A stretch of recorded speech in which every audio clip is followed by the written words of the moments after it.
வசிஷ்டாச்சாரியருடைய மகன் சக்தி, சக்தியினுடைய திருக்குமாரர் பராசரர், பராசரருடைய குமாரர் வேதவியாசர், வியாசருடைய பிள்ளை சுகாச்சாரியர்.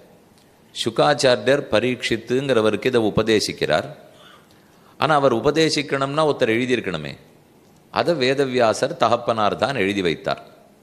இந்த குடும்பமே அடுத்தடுத்து தலைமுறை பரோபகாரத்துக்குன்னே வாழ்ந்த குடும்பம்.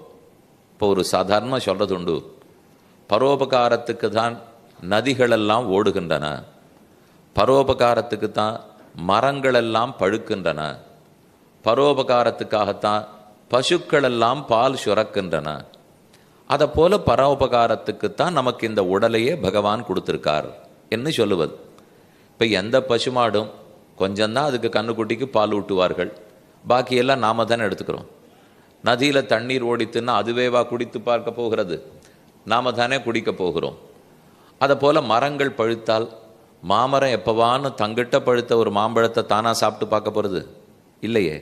அப்போ அதெல்லாம் எப்போ பிரத்தியாருக்காக இருக்கோ நாமும் அதை போல பிரத்தியாருக்காக இருக்கணும்.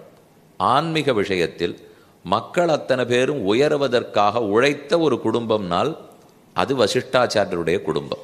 வசிஷ்டர், சக்தி, பராசரர், வியாசர், சுகாச்சாரியர் ஒத்தொத்தரை பற்றி சொல்லணும்னா ஒவ்வொருத்தருக்கும் 7 நாள் ஆகும். அவ்வளவு பெருமை படைத்தவர்கள்.